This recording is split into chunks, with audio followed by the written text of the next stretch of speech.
Hi folks, it's John from lastchanceautorestore.com. Just going to do a quick video. We've had a lot of inquiries about our Bedliner product where we did this two-tone element. And I apologize for it. It's really, really dirty, but this is part of our testing to see how durable it is. So there's a number of people that have been asking about the tape line and the texture. So not a lot of people believe me, so we're just going to do this little video. Hopefully it doesn't make you go dizzy. So these are natural tape lines or masking lines that we did on the two-tone.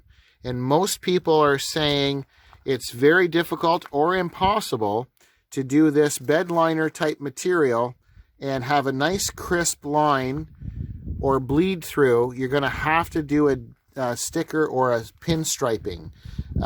So this is just kind of a little bit of a short little video just to show people that you definitely do not need, if you apply it properly. Now keep in mind, our people mask cars and paint cars every day, so they use the same process as we would do with a normal base coat, clear coat paint job.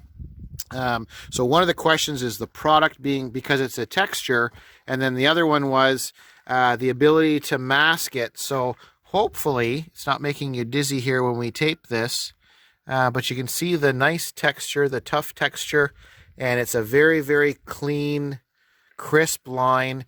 And then on these Honda elements, the cladding, this black part is the natural cladding, and then the top part is the real metal or body metal where they two meet. So just a short little video just to show, because there's been a lot of inquiries on how come there's no stripe, and I bet you there's a lot of bleed through between the two-tone.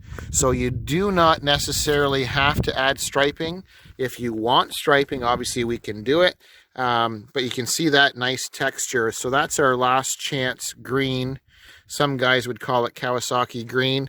So you can see this has been probably about 2 weeks, I guess, and we've put about 500 to 900 kilometers on the vehicle. We don't have any issues other than really dirty this time of year, but this is part of the beauty of testing it for durability. But really nice texture. We're really happy with it. We've got a lot of compliments with how it looks. So that's just to show you no tape line, or sorry, no masking stripe where the tape line is. So hopefully that shows up. And for all of you that are inquiring and ready to book to have your special custom paint, that just gives you an idea. Just rest assured, you don't have to add the decals if you don't want to. And that's our little guinea pig there, the little 05 Honda Element. So I thank you for watching. I'm John from lastchanceautorestore.com.